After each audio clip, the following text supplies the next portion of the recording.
Hey. For fun, I went to your profile and noticed that you have dark skin. Maybe you call yourself black. Baba Booey. Welcome to an all-new Lay It Omni. Allow me to lay it on you. What's up, guys? Hope you're having a beautiful day. It's been a while, yeah? Feels like you haven't heard that Baba Booey in ages, yeah? I know, guys. I haven't used this format to talk to you guys in a while, my bad. I was getting kind of addicted to the whole quickies layout and, just interacting with you guys on Twitter and whatnot. But today is Valentine's Day, and I figured who doesn't want to get laid on Valentine's Day, you know? I was also waiting for some more juicy topics or news to pop up, but it never really hit the right spot, but yeah. Anyway, speaking of hitting the right spot. So I asked my husband, who would you rather have sex with? That vegan nurse? That meat teacher Ms. Tofu, or me? Today we're talking about that vegan teacher. So yeah, about a week or so ago, I made a video talking about my first impressions on the vegan teacher. And yeah, guys, from the few minutes I sat down watching her TikTok compilations and thinly scanning over her library of YouTube videos, my original verdict was that she didn't seem that problematic. Just sounded like a hardcore vegan combined with like a Jehovah's Witness, letting everyone know the good word of not eating animals while also being a little, I'm just gonna say it, creepy. That's the word, creepy. But that's fine, and it's okay to be a little bit creepy. I'm a little bit creepy, okay? Everyone is entitled to their own views and opinions. Disclaimer, what I'm about to say next is discrimination, but it's based on my own personal experience, so we'll just leave the population of whom I'm referring to just that. But guys, for some reason, every vegan that I have ever met or known is just high-key imposing. For whatever reason, I usually just end up being forced into a situation where I have to try to justify why I like to eat a McDonald's Big Mac, or how I would feel if I was a pig. And I'm like, bro, okay?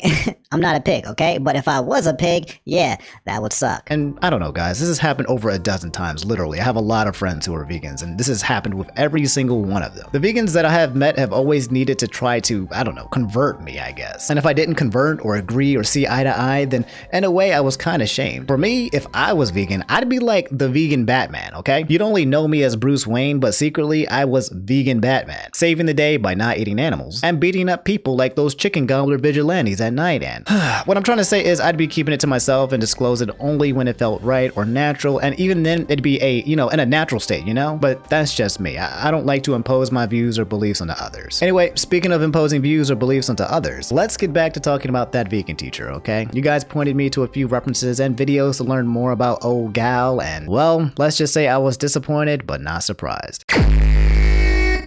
You're absolutely wrong.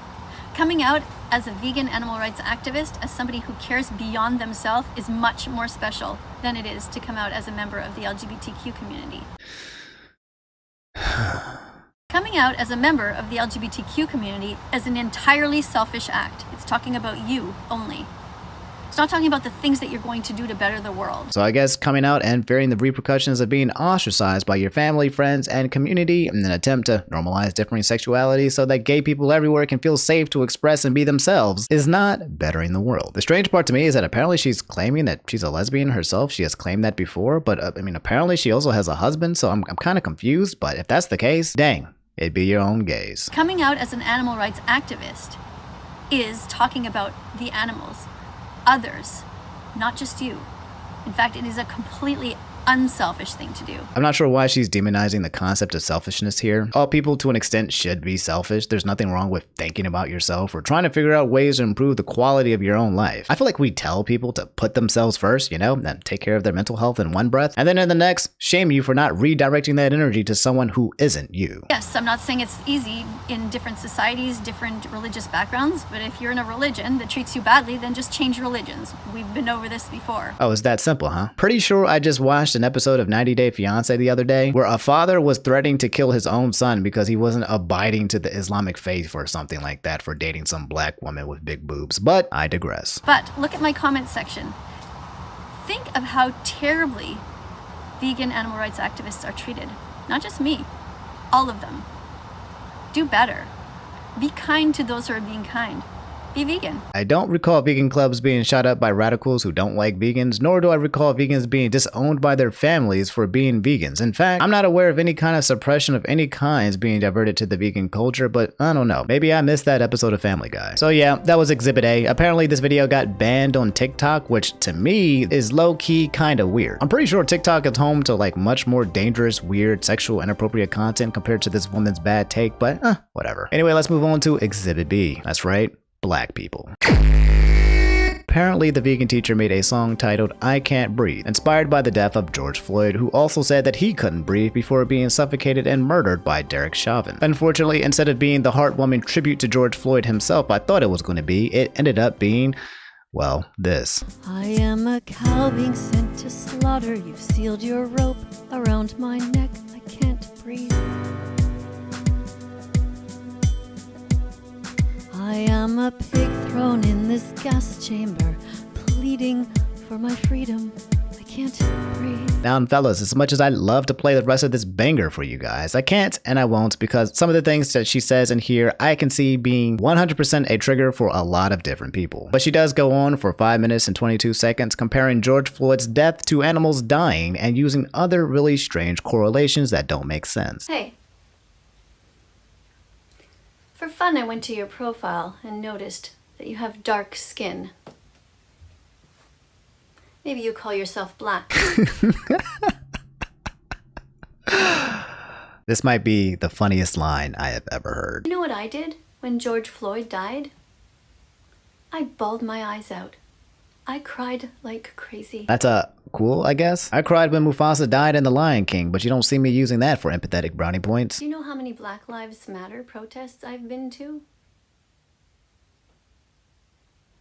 Do you know how your ancestors were treated? Enslaved and murdered?